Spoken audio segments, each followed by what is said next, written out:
vais appeler Pierre-Louis Chouznou et Roger Garivier. Où êtes-vous? Et on va parler optimisation du système constructif. Et c'est en lien aussi avec l'économie. Messieurs, attention, ne vous faites pas une cheville. Mais je vois qu'il y a des sportifs. Roger est à fond. Donc, hop là, allez-y, installez-vous. Non, pas de blessés. Pas de blessés. Ah, il se salue, vous avez bien raison. Installez-vous. Alors, Pierre-Louis Chouznou, directeur délégué de l'AMECOL, donc c'est près de Bordeaux. Ouais, installe-toi. Et Roger, manufacture bois et paille, Villefranche-sur-Saône. Et en fait, là, on voulait vous faire intervenir sur l'optimisation des systèmes constructifs. Donc, merci à tous les deux. Alors, est-ce que vous pouvez présenter très rapidement vos structures? Il y a la télécommande, Julien, si tu peux faire avancer. Hop là, parce que Roger nous a... Je crois que c'est toi, Roger, en premier. Ouais. Allez, rapidement, On m'entend? présente-nous Ouais. Bois et Paille, manufacture Bois et Paille. Ouais, déjà, merci de m'avoir invité. Ça me fait vraiment hyper On plaisir. n'avait pas envie, mais non. Donc, on est basé à Villefranche-sur-Saône, à côté de Lyon. Et on a une unité de fabrication qui est dédiée à l'ossature bois isolée. Donc, on est spécialisé dans l'isolation paille. Voilà. Paille, ok, merci beaucoup. À toi, il y a pareil, Bonjour. Je t'embête, Julien. Ça marche? Ouais. Ça marche, nickel. Donc, Pierre-Louis. bonjour à tous, donc Pierre-Louis Chouznou, directeur adjoint de l'AMECOL. Donc nous on est constructeur bois, alors basé à côté de Bordeaux et avec tout récemment un établissement secondaire en Lorraine. Donc on va dire qu'on travaille maintenant sur la diagonale de la France. Et on est constructeur bois à la base, donc lamelliste historiquement depuis 50 ans. Et on a vraiment élargi notre panel sur l'ossature bois depuis plus de 10 ans maintenant et la vêture en bois. Et alors oui, toi en fait c'est spécifique paille et vous avez créé quand Alors, on n'a pas été 100% fidèle à la paille, hein, je Voilà. l'avoue. On a même mis de la laine de roche dans nos murs. Hein, des fois, quand on voulait faire une ATEX FOB, machin, il y a des critères, propagation feu et autres, donc on Il y a nous certaines l'impose. obligations. Mais on est spécialisé dans la paille, parce que ce matériau génial demande à ce qu'on s'en occupe quand même. Voilà. Et alors l'AMECOL, vous vous êtes mis à la paille, mais qu'est-ce qui fait qu'on se met à la paille alors que, oui, c'est lié, mais pas tout de suite. Finalement, le bois et la paille, ça vient quand on est sensibilisé, quand on est informé, quand on vient nous voir peut-être. Exactement. Alors, nous, notre histoire de la paille, ça date de maintenant une petite dizaine d'années. Donc ça a commencé, donc vous le voyez en photo, avec notre premier très gros projet qui était l'établissement scolaire Alzon à Saint-Médard-en-Jalles, donc avec les architectes les Dauphins. Et donc c'était une première aventure vraiment très importante pour nous. Donc on s'est rendu compte qu'il fallait, avec la construction paille, mêler le monde de la construction bois avec le monde agricole. Parce qu'on disposait des bottes de paille qui faisaient 46 cm de large. Donc nous, constructeurs, on était habitués à nos 60 d'anthrax, on avait bien ça. Donc il a fallu nous adapter au monde agricole. On n'avait pas encore la possibilité, vous verrez après, avec toutes les optimisations de toute la filière depuis ces dernières années. Maintenant, ça a beaucoup changé. Mais au début, il fallait vraiment s'adapter. Et donc ça a été une vraie prise de risque collective, je dirais. C'était le message aussi du matin. On ne s'était pas mis d'accord avant, mais donc je rajoute ça. Donc prise de risque collective. Donc déjà sur la partie maîtrise d'ouvrage, parce que c'était un établissement avec étage où il fallait faire un essai les pires. Donc forcément, il y avait un impact planning. Il y avait aussi un risque que le projet ne se fasse pas si l'essai était non concluant. Donc voilà, ça a été fait avec brio. On avait aussi une maîtrise d'œuvre qui a été très communicative sur la construction paille. Nous, dès les négociations, on ne connaissait pas vraiment ce matériau. Hein. On savait qu'il fallait se former. Il y avait déjà les formations pro paille qui existaient. Mais il fallait se lancer. Donc voilà, on s'est motivé, on a senti la confiance de tout le monde, on s'est lancé. Et aujourd'hui, depuis maintenant 8 ans, on a toujours un chantier paille dans l'usine à côté de Bordeaux. Voilà. Et alors Roger, merci beaucoup Pierre-Louis. Roger, prise de risque, acclimatation avec la filière agricole, enfin tu as eu tout ça toi aussi? Oui, en fait, la genèse du projet, c'était on a constate que la paille est un matériau abondant, génial. Enfin bref, tout le monde est plus que convaincu. Par contre, il allait falloir trouver les solutions pour pouvoir répondre aux besoins de massification qui allaient arriver et qui sont là. Et pourquoi ce besoin de massification en fait? Alors, juste pour finir, pour répondre en fait à ces gros volumes, dans un bon niveau de qualité, de répétabilité, et avec un niveau de pénibilité acceptable. C'est-à-dire que quand on fait 2-3 000 m² de mob paille par an, c'est pas pareil quand on en fait 15 et 15 000 et on voit très bien que voilà, il y a des pathologies qui peuvent apparaître, etc. Pour faire ça, donc on a pris le parti de mécaniser. En fait, ça a été une approche low-tech. Voilà, qui est assumé d'un côté, donc c'est vraiment la ligne éditoriale. Après, j'avais pas les ronds pour faire une ligne robotisée non plus, hein, voilà, donc il faut se le dire aussi. Mais il y avait une vraie cohérence, donc on a investi dans une presse, une machine spéciale qui presse les bottes de paille dans les caissons, quelque part à la place de la force des bras. Et depuis 3 ans, ce sont essentiellement des femmes qui remplissent les caissons. En 3 ans, on a fait à peu près 30 000 m² de murs. Voilà, quand je dis un niveau de pénibilité acceptable, c'est qu'on peut toujours s'améliorer.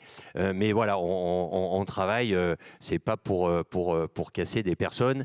Et c'est comme ça qu'on répond. Enfin, nous, c'est notre réponse à ce besoin de massification. Ce besoin de massification, comment il se concrétise? On a tous démarré avec des petits chantiers de 200-300 m². Moi, mes clients, ce sont des charpentiers ou des entreprises générales ou maintenant même des maçons. Ils sont pas fous. Ils n'ont pas envie qu'on leur crée de nouvelles emmerdes. Ils en ont suffisamment sur les chantiers. Donc, en fait, ils vous testent avec un petit chantier. Et puis après, c'est un moyen chantier. Et après, c'est un gros chantier. Et la confiance aidant, nous, une grosse satisfaction, c'est qu'on a vraiment fidélisé une quinzaine de clients charpentiers. Et se connaissant, voilà, par exemple, les 12 derniers mois pluvieux, on a fait des caissons de toiture, les chantiers ont avancé, mais ça, c'est parce qu'on savait que c'était phasé, on savait que le lot couverture était avec le charpentier aussi, on savait quand envoyer les camions, comment anticiper la fabrication, etc. etc. Ça s'est touché du bois, hein, mais ça s'est plutôt très bien passé. Donc voilà, on a... Coordination. Voilà, tout à fait, ouais, on en parlait tout à l'heure, ouais, c'est aussi une histoire de savoir tous travailler ensemble. De bien se connaître et de coordonner tout ça. Ouais. Vous, c'est un peu différent, Pierre-Louis, c'est que vous aviez l'habitude d'industrialiser, mais vous avez juste industrialisé avec de la paille. C'est ça, c'est juste ce que je dis? Oui, en fait, nous, on essaye, dès qu'on commence un projet, d'essayer de voir qu'est-ce qu'on peut faire un peu mieux sur le projet. Nous, tous nos projets, à chaque fois, c'est du sur-mesure. On n'arrive pas vraiment à créer l'effet de série, donc on essaie à chaque fois de s'adapter. Donc, on essaye aussi. Et je pense qu'on est aussi pareil. Voilà. Après, nous, on a beaucoup travaillé la botte, pas forcément en caisson. Il y a plusieurs techniques, hein, donc on en fait aussi beaucoup en caisson, mais on fait aussi beaucoup la botte enduite, où du coup, on vise à avoir un support quasiment 100% paille. Donc, c'est-à-dire, en fait, clipser un petit peu la botte de paille dans une ossature en 145 ou en 200 mm. Comme ça, on économise aussi un peu de bois. Et donc, en fait, voilà, pour ce projet-là, on s'était développé une machine à encocher les bottes. Donc, on était toujours dans un format, entre guillemets, pas optimisé pour le bois. Mais voilà, on s'était fait une machine de débit à grande échelle au niveau des bottes. Voilà un petit peu notre façon de s'industrialiser aussi. Et là, je vais mettre là. Donc là, on voit les bottes de paille sur un chantier. Donc, c'est ce chantier-là, un autre à Ambarès. Où on voit l'enduit appliqué sur les bottes et les murs bardés en bois. Donc c'était du mur paille bardé en bois, tout préfabriqué usine. Et tes clients, les clients de la Mécole, c'est? Alors nous, on travaille avec les collectivités, les bailleurs, les promoteurs et les privés pour donc bâtiments publics, bâtiments de bureaux. Voilà. Et justement, le fait d'avoir optimisé le système constructif, est-ce que finalement, on est, Julien, sur la partie économique, est-ce que finalement, vous êtes aussi concurrentiel que le conventionnel? Ah, je suis pénible. Il y aura peut-être 2 réponses du coup. Non, mais je pense qu'on va se rejoindre. Après, on l'a vu, se dire aujourd'hui qu'un mur paille, il est au même prix que du traditionnel, c'est pas vrai. Enfin, nous, on le voit, le matériau est, on va dire, très bon marché. C'est pour ça qu'on y croit et qu'on développe à chaque nouveau projet. Donc ça, on y croit, mais aujourd'hui, il faut réduire le temps de main-d'œuvre. Il est bien plus important. Et à la fin, quand on compare quelque chose, on ne compare pas la même chose. Donc voilà, il faut vraiment comparer la bonne chose. Et quand on dit optimisation, qui est le thème de notre petit discours du jour, aujourd'hui, on a plusieurs leviers pour optimiser. Et le dernier, c'est notamment sur le format. On en parlait des formats. Donc nous, on s'est développé du coup à partir de 2 botteleuses, une botteleuse, pour refaire le canal et sortir des bottes en 60 de large. Donc nous, on le fait pour notre propre production parce qu'en fait, on peut régler la longueur. Donc, je ne sais pas moi, si on a un projet avec des allèges à 1 mètre partout, ou à 95 cm, on va se régler aussi la longueur pour notre propre production. C'est très utile. On a la machine sous la main, donc on est réactif aussi. Après, aujourd'hui, voilà, les fournisseurs paille qu'on voyait tout à l'heure, qui sont venus nous présenter, voilà, vous pouvez trouver ça de manière massive aujourd'hui. Voilà, il y a des industries pour ça. On sait répondre à une forte demande. Voilà, ça, c'est vraiment la vraie évolution sur ces dernières années. Merci beaucoup, Pierre-Louis.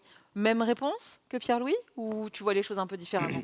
Non, de manière assez différente, et c'est ça qui est vachement intéressant, c'est que pour moi, faire la botte dans le champ, il n'y a pas plus lean, il n'y a pas plus simple, il n'y a pas moins cher. Voilà. Donc c'est mon postulat de départ. Après, donc toi, tu achètes la botte de paille, toi? Moi, j'achète une botte de paille qui est faite à 10 km et qui m'est livrée en tracteur. Et en gros, tout le stock est déporté chez la famille d'agriculteurs. Voilà, on a mis 1 an parce qu'au début, ils faisaient des bottes énormes, on ne pouvait pas les bouger. Enfin bref, donc il y a un cahier des charges, etc. Ils avaient le groupeur, ils avaient la Massey Ferguson 1840 qui va bien à Canal Central. Bref, donc on a déroulé. Et là, je me suis retrouvé face à un mode agricole, enfin en tout cas des interlocuteurs juste géniaux, quoi. Je veux dire, les mecs, ils ont compris 5 minutes avant que vous parliez, quoi. C'est vraiment spectaculaire. Et c'est un vrai plaisir, finalement, de donner une activité. Voilà, la chambre d'agriculture de l'Ain, ils sont venus voir, qu'est-ce qui se passe? On fait des bottes de paille pour le bâtiment, etc. Donc ça, voilà. Au niveau des prix, voilà, pour revenir là-dessus, on travaille sur la compétitivité constamment. Hein. Le premier truc, trop cher.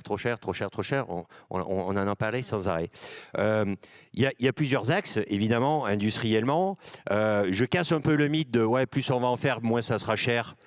Il y a un plancher. Non, il ne faut pas rêver. Enfin, il y a un prix plancher. Nous, dans nos prix de vente, 50%, c'est du déboursé. C'est des achats. Donc, quelque part, le premier investissement que j'ai mis une personne à mi-temps au bureau et qui a des panels, qui consulte et qui, on va dire, un peu fouette les négociants quand on passe par des négociants. Un acheteur. Mais méthode basique. Mais voilà, ce qui coûte cher en préfa dans la paille, c'est le bois. Donc voilà, c'est quand même. Je partage aussi, il y a aussi beaucoup la main-d'œuvre. Ouais, voilà. Donc, on n'a pas les mêmes outils. Ouais. Je t'ai coupé, du coup. Non, mais c'est ça. En fait, il faut travailler. On fait une décompo de prix. Et voilà, quand on se prétend industriel, enfin la taille qu'on a et tout, on se prend pas pour un autre. Hein. Il y a des vrais industriels qui vont débarouler, c'est en train de se faire là. Voilà, c'est pas la même taille. N'empêche que l'approche, c'est la même. C'est-à-dire qu'on travaille à mort sur ce qui arrive, sur les prix, sur les niveaux de qualité. On caractérise nos murs. Donc là, notre FDES va sortir. Elle est sur la base Ignès, mais elle est en cours de validation. Je voulais l'annoncer avant le congrès, mais c'est pas le cas. Donc, si vous y allez, c'est pas une publicité mensongère, c'est qu'elle n'est pas encore en ligne, mais elle y est. Voilà, donc on va caractériser nos murs par rapport au bilan carbone, par rapport à de la performance de conductivité, par rapport à de l'acoustique, tenue feu, etc., etc. Et notre job, quand on est industriel, on doit assurer la répétabilité, la conformité de ce mur par rapport aux caractéristiques qu'on a vendues. Voilà. Et on sait, à moindre coût. Et on sait, on l'a pas abordé ni les uns ni les autres, c'est qu'en fait, par rapport au chantier, ça va plus vite, c'est ça? La pose, c'est juste le transport, là que c'est posé, c'est assez rapide. Enfin, on est sur une efficacité en temps aussi, une fois que c'est livré, c'est ça? Alors, oui, tout à fait. Il ne faut pas se planter, parce que le temps global, finalement, il peut être à peu près équivalent.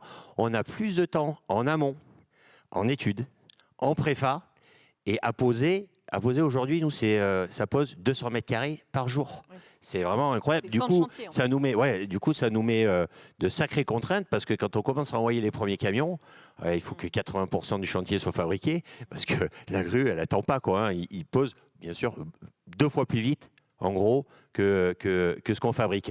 Mais oui, ça va Pierre-Louis, très, très même vite. chose? Oui, exactement. Là, vous voyez une photo de murs préfabriqués, bardés. Donc, forcément, le temps sur site, on oublie du coup, on évite pas mal d'aléas. On a des murs, quand on voyait les photos de tout à l'heure, en effet, le but, c'est vraiment nous de protéger vis-à-vis de l'intempérie, aussi sur la phase chantier. Donc ça passe par une bonne protection en usine.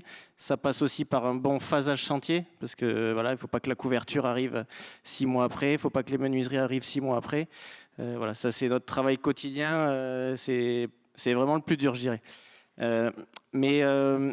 En effet, là, je rejoins le discours de Benoît d'IBC ce matin, qui était très intéressant. On voit aussi aujourd'hui beaucoup de projets où quand on arrive, on démarre, nous, entreprise, on est attributaire, il y a tout à refaire. Parce que forcément, il n'y a pas eu de bureau d'études bois, donc on a des détails, tout à concevoir, des niveaux à refaire. Des fois, on a des poutres bois, elles font 40 cm, alors qu'en fait, il en faut 80. Donc là, ça remet en cause tout le projet. Parce qu'il y a eu un mauvais accompagnement, parce que des professionnels, des bureaux d'études professionnels, on l'a vu, il y en a partout en France, spécialisés bois notamment. Donc ça, c'est un message à tous les maîtres d'ouvrage. Quand c'est très ficelé, nous, on gagne du temps. Aujourd'hui, nous, chez la Mécole, moi, je suis arrivé il y a 15 ans, on était au bureau d'études 3. Aujourd'hui, on est quasiment 15. Et pourquoi on est 15? Parce qu'il y a besoin de beaucoup, alors du temps de préfa, donc c'est de l'étude, mais aussi beaucoup à reconcevoir. Donc ça peut être du temps de gagner en amont, pendant la phase justement maîtrise d'œuvre, où nous, on n'y est pas encore entreprise, ou alors avec des échanges, ça nous arrive beaucoup d'échanger. Voilà, moi, c'est le message aujourd'hui que je veux faire passer. Merci beaucoup. Alors, avant de passer la parole au public, Julien, quand tu entends, toi, ces 2 fabricants, finalement, ces 2 industriels sur mesure, si je vous appelle comme ça vous va? Industriels sur mesure. Comment tu travailles avec eux? Quelle vision tu as? Enfin, qu'est-ce que tu veux nous partager? Non, simplement, j'ai vu l'évolution, en tout cas localement, autour de Bordeaux. Les premiers projets dans lesquels on s'est hasardé en 2000, pour me concernant, vers 2013. 14? Ouais, 2013-14, au départ, il y avait beaucoup de gens en Dordogne qui bossaient sur l'autoconstruction, en habitat, bois, paille, terre, etc. On s'est acculturé sur ce mode constructif. On a fait une maison à Libourne comme ça. Ensuite, assez rapidement, on est arrivé à une opération d'habitat participatif à Bègle, sur lesquelles on a un peu tenté de vérifier si on pouvait, je dirais, changer d'échelle. C'était 11 logements, changer d'échelle. Et petit à petit, j'ai trouvé passionnant de croiser le chemin de Pierre-Louis et son équipe, parce que c'est intéressant aussi que quelque part, les prescripteurs envoient des messages, et puis avant eux, leur maître d'ouvrage envoie des messages de vent qui tourne, d'envie de massifier, d'essaimer d'autres pratiques. On réfléchit à comment répondre aux enjeux un peu vertigineux auxquels on fait face quand même. Là, c'est un peu étourdissant. Eh bien, c'est merveilleux de voir qu'au bout d'un moment, ça ne bloque pas toujours quand on arrive sur chantier, alors qu'il y a encore des soucis avec une partie de l'artisanat. Il y a des gens qui ne sont pas encore qualifiés dans tous les domaines. Donc, tu nous dis que ça sécurise?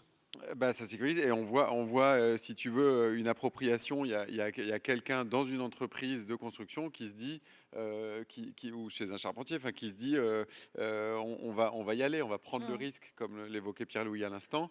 On essaie de partager une acculturation, alors qu'on n'a pas encore beaucoup de précédents, encore moins à ces échelles-là. Le groupe scolaire d'Alzon, c'était quand même une sacrée échelle pour passer à ça.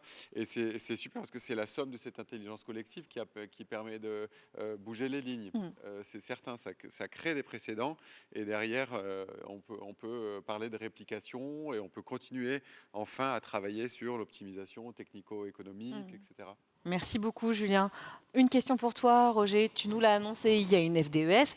Et donc, peux-tu nous donner la valeur de l'indicateur carbone de la FDES? C'est la première ligne, c'est ça, hein? Parce que vous avez vu les tableaux. Et voir la soir, différence pour avec la m'endormir, FDES collective du RFCP. Ouais. Bah, nous, c'est tout le système constructif, en fait, du BLC, poutre en I, la paille, les 2 panneaux. Enfin, on a fait les panneaux et les membranes, les scotch, les clous, enfin, les vis et les pointes. Donc, on finit à plus, on est soit 2, on est à plus 17. Voilà, mais c'est pas directement comparable à la botte seule. Voilà, c'est le système constructif global. Et en ACV dynamique, on va arriver à un petit négatif. Voilà, donc on part, on stocke 107 kg de carbone biogénique au mètre carré et on arrive à des chiffres des fois où il y a pas tant de différence que ça avec du béton de machin truc bidule. Voilà, on a quand même essayé d'optimiser. On a travaillé sur le module D, etc., etc. C'est 2 ans de boulot. On s'est fait aider par Caribati. Oui. C'est 2 ans de boulot. Mais voilà, ça y est, elle est sortie. faite, bravo. On espère en fait qu'il y ait des promotes qui vont faire leur ACV et qui vont dire ah mais merde là ça passe pas. Je vais mettre un mur en bois paille. Voilà, c'est l'objectif. Tu nous diras. On verra si ça a marché ou pas. Merci. Une question pour Pierre-Louis. Effectivement, tu nous as parlé de murs paille enduit. Vous faites de l'enduit extérieur, point d'interrogation. Est-ce que vous mettez la paille en atelier? Si oui, comment vous assurez la protection chantier? Alors nous, la partie enduit, on la gère pas directement. C'est toujours ça s'est jamais produit ou c'était dans notre lot. Donc il y a toujours des partenaires en du lot séparé sur le chantier.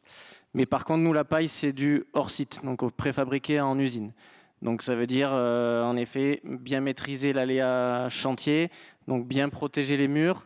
Alors après, il y a on a rencontré quelques difficultés au début. Alors c'est vrai que les photos qu'on a vues tout à l'heure, pour l'instant, enfin, nous, on n'a jamais eu ça. Tout va bien voilà, pour l'instant. ça fait un peu mal au ventre. Mais bon, ça peut arriver. Donc, on est très vigilant là-dessus. Alors, notre premier chantier, on était même presque trop vigilant qu'on a tellement bien encapsulé notre mur. Ça, pour nous, c'était pas la solution, parce que quand on encapsule trop bien, il y a toujours quelqu'un qui passe, il y a un petit éclat, un petit choc, donc il y a de l'eau qui peut rentrer. Donc maintenant, ce qu'on fait, c'est qu'on laisse libre quand même en bas, comme ça, le peu d'eau qui peut rentrer va s'écouler, va ruisseler sur la paille.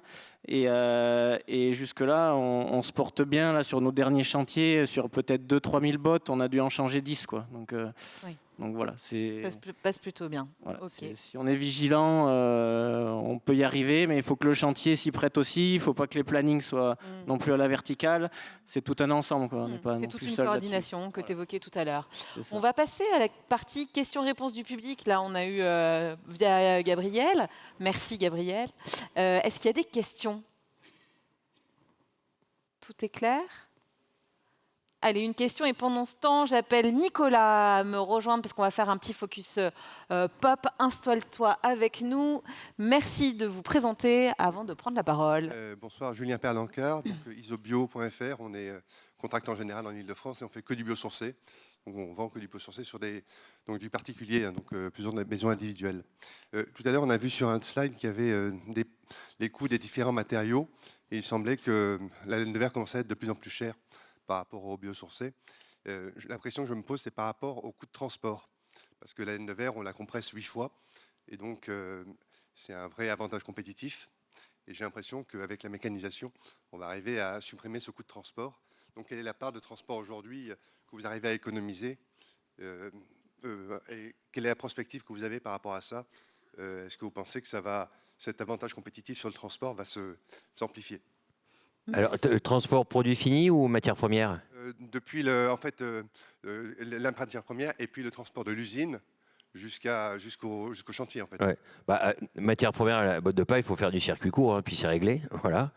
Nous, on est dans une région qui est importatrice de paille, Rhône-Alpes, mais malgré tout, on a trouvé des fournisseurs qui sont en capacité à faire 30 000 bottes qui a livré pile poil par an, donc livré en tracteur, voilà, c'est chouette. Et pour les produits finis, en fait, parce qu'on fait des murs qu'on livre dans toute la France, évidemment, ça m'a posé question au début. J'ai dit, mais tu veux décarboner et puis tu fais partir des camions. Est-ce que ça a du sens? Bon, on fait des calculs. Quand ça part au fin fond de la Bretagne, ça va rajouter à peu près 7 kg équivalent CO2 par mètre carré. Voilà, vu ce qu'on décarbone, on est plutôt en delta, on est plutôt autour d'une centaine, voire plus. Pourquoi? Parce qu'en fait, on a optimisé le poste transport et puis des murs, on est en convection catégorie et on met 200 mètres carrés à plat de murs. Donc forcément, plus on en met, moins l'impact est important. Demain, si la demande en région est suffisante, je ferai partir des camions que dans la région et ça m'ira très bien aussi. Merci Roger. Même chose pour toi, rapidement? Oui, je partage également. C'est vraiment le circuit court là, qui est important pour la partie approvisionnement. Nous, c'est vrai que sur ces 3-4 dernières années, on a eu une vraie chance, c'est que tous nos projets sont quasiment concentrés autour de la Gironde. Donc, pour l'impact transport, il était aussi faible. Et je rejoins ce que disait Roger. Aujourd'hui, un plan de chargement, on prend du temps à le faire, mais nos camions sont optimisés. On essaie de ne pas laisser de trous, quoi. Merci beaucoup. Une dernière question du public? Oui, de Gebhardt. C'est plutôt une remarque parce que là, on peut faire de plus d'économies. C'est quand même au niveau conception, au départ du bâtiment. Au niveau calpinage, au niveau projet. C'est vraiment la conception qui est les clés de ces économies pour moi. Enfin, moi je rejoins à 200%. Le travail de tous les jours, c'est de dire... Alors nous, à l'usine, finalement, ça a réveillé une curiosité. On a eu plus de 800 visiteurs en 3 ans et des archives, beaucoup de maîtrises d'ouvrage, publics, privés, etc., etc. Donc on peut faire passer des messages. 1, muscler vos OPC, voilà. 2, arrêtez de saucissonner les lots et vous mettez la couverture avec la charpente. Ça va régler bien des problèmes. Voilà. Et le dernier gros message, c'est de dire invitez-nous en amont à la conception. Alors, vous savez, dans le monde du bâtiment, c'est quoi cet industriel qui veut qu'on l'invite en amont? Ouh là là, il va se croire chez lui, tout ça, il va prendre ses aises, il va nous allumer. Voilà, c'est culturel. Non, en fait, parce qu'on va faire ensemble une conception à coût objectif. C'est là qu'on va gagner les ronds. Voilà. Et on a quelques exemples, on en a parlé, je les ai vus passer, où je pense qu'en amont, il n'y a pas eu ce dialogue-là. Derrière, c'est faire rentrer un carré dans un rond, c'est très compliqué. On essaye de secouer l'arbre à moins de 10 ans et puis il n'y a même pas de fruits pourris ou à moitié pourris qui tombent et compagnie. Donc c'est infructueux. Donc c'est pathétique, c'est très triste. Invitez-nous en amont, on va se mettre autour de la table, on retrouve l'intelligence collective, le mode projet dont on a parlé. C'est comme ça qu'on gagnera la partie, encore une fois, tous ensemble. Merci beaucoup. Juste une question et répondez-y rapidement, s'il vous plaît, messieurs. Paillaché, vous y allez? Nous, on n'a pas essayé encore, on n'a pas eu l'occasion. Et toi? Ouais, pourquoi pas. Moi, j'ai donné un petit bout de réponse au début avec les histoires de coûts et la boîte dans le champ. Voilà. Mais pourquoi pas? C'est une posologie différente. Vous savez, on a fait énormément de développement. Les enduits terre, la boîte de 22, le hors-site, mettre les fenêtres, les bardages, etc. Demain, la paille hachée, pourquoi pas? Un cap. En tout cas, ça a beaucoup de sens et il faut qu'on élargisse la gamme de la paille de toute façon. Donc...